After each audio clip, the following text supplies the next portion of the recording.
How to cope with unrequited love and disappointment in friendship. The fox. In a beautiful forest, there lived a fox. She knew she was beautiful and clever. And, of course, the fox was wise, but like all animals, birds, and humans, she made mistakes.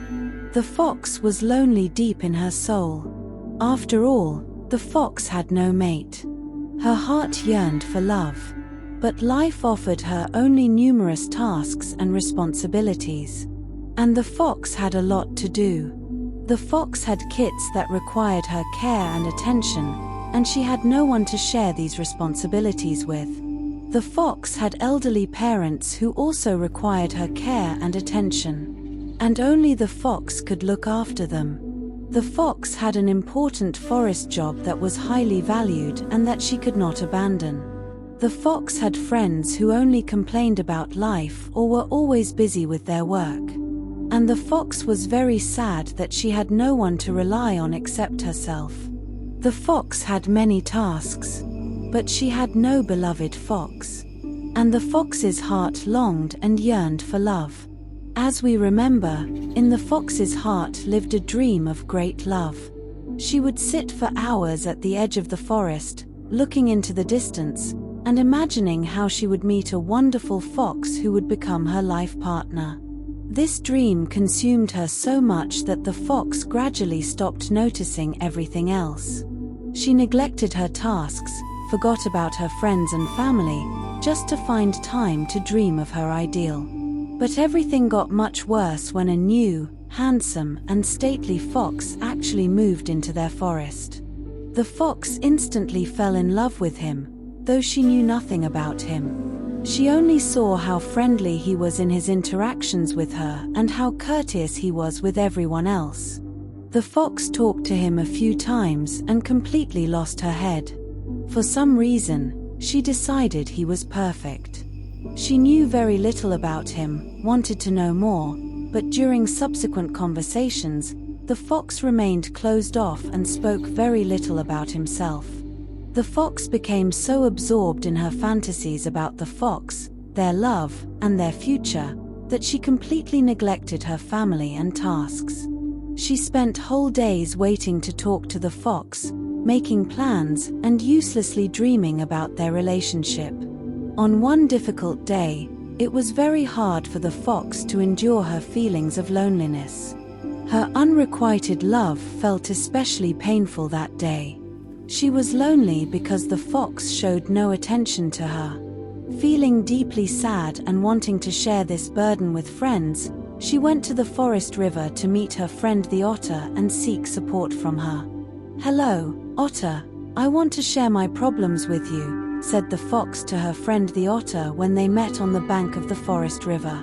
"You know that I am madly in love with the fox, but he does nothing towards me, and it hurts me." The otter listened to the fox and replied, "It's good that the fox is silent.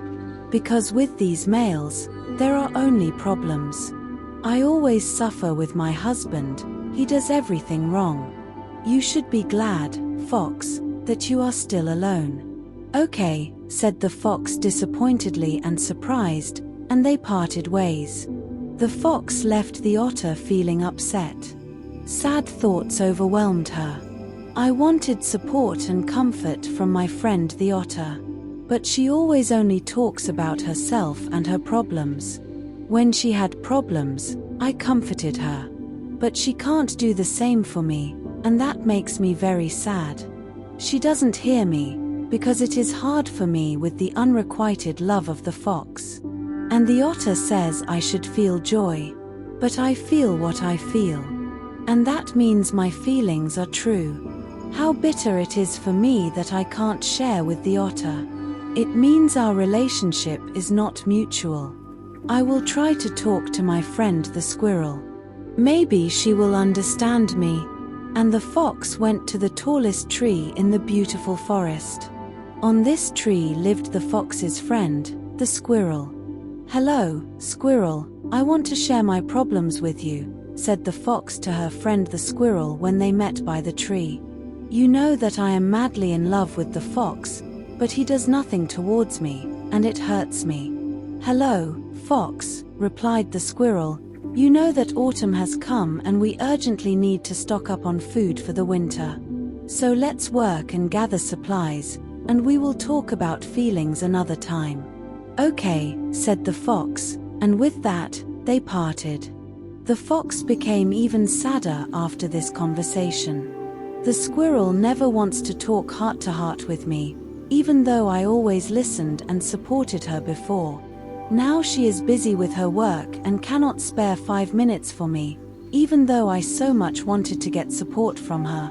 The fox sat down near a strawberry glade, feeling so bitter that she almost cried. At that moment, an old and wise wolf was passing by on her way to do her business. She saw the fox and wanted to help her.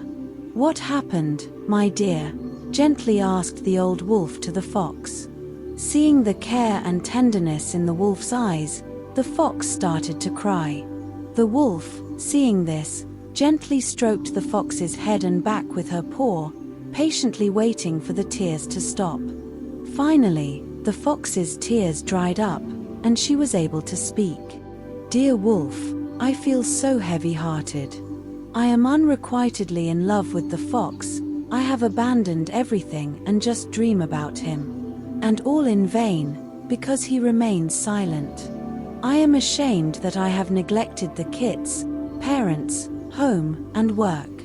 My friends did not help me, even though I helped and supported them in the past. This is very hurtful. The otter always selfishly talks only about herself. The squirrel is only interested in gathering supplies and work. I wanted support from them, but it became even more painful. I understand how hard it is for you, my child," said the wolf. "But know that all the animals and birds around us are our teachers. The otter and the squirrel cannot build mutual relationships with you. What do you think your friends are teaching you?" The fox pondered over what the wolf had said and suddenly, with sadness, realized that not all animals and birds are ready to give as much as she does. Seeing the full understanding and recognition of the situation in the fox's eyes, the wolf said, "This is a bitter lesson, Fox, I understand, but it is necessary for you to build more conscious and healthy relationships in the future. It's important to choose friends wisely, Fox. Our close ones and friends play a huge role in our lives. Sometimes you have to part with someone, even if they have been friends for a long time. It's hard, Fox, but you will cope, and it will become much easier for you in the future. After all, only true friends will be around you." The fox warmly thanked the wolf for her wisdom. The wolf left, and the fox lay down comfortably in the meadow and continued to ponder. Her thoughts were not cheerful, but they were very wise and healing. The fox began to realize that she could not rely solely on other people for support. She must learn to find comfort in herself. She was tired of being alone and a support for everyone. But it turns out it is good and pleasant to be a support for herself. To be a support for truly close people. So the fox realized that from today she had no friends except for the old wise wolf. And no close animals except for the kits and her parents. It was sad to realize, but at the same time, the fox felt an inner strength because she finally distinguished the wheat from the chaff in her life. Then the fox's thoughts returned to the fox. And she realized that she could accept the fact that her feelings were unrequited and learn to live with it. The fox firmly understood that love and friendship are not always mutual and that happiness can be found in other areas of life. So why am I wasting time? The fox asked herself, seeing the sun set. She hurried home to her beloved kits and parents. She surrounded them with warmth and affection. And the next morning she returned to her work for the benefit of the forest. She felt great enthusiasm in communicating with her family and the wolf, and in interacting with the animals and birds while working in the forest. The fox stopped dreaming about the fox and being friends with the otter and the squirrel. But sometimes sad thoughts came to her mind. Then the fox shared them with her new friend, the old wise wolf. "Nothing can be done, Fox, the wolf replied. This sometimes happens in life when we lose what we don't need. Perhaps the otter simply doesn't know how to support other animals and is always focused on herself. Perhaps the squirrel's busyness is justified, but her indifference to your feelings still indicates that the squirrel does not value your friendship. You can only come to terms with this. And over time, your sorrow will pass. Thank you, wolf, said the fox. I am happy to have a friend like you, and I greatly value our friendship. After that, the fox and the wolf hugged. They understood that they were friends forever.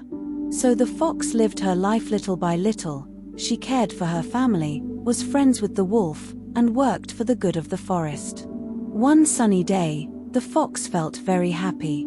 Early in the morning, she went to work. Enjoying the silence and beauty of the forest, she suddenly felt a warm and gentle breeze. The breeze enveloped her completely, and the fox felt love and strength within herself. It turned out that the ancient spirit of the forest had come to greet the fox and thank her for her inner growth and care for the forest. He gave the fox amazing, wonderful gifts. What kind of gifts? We will learn about this in the next tale. In the meantime, we wish our fox good luck and happiness.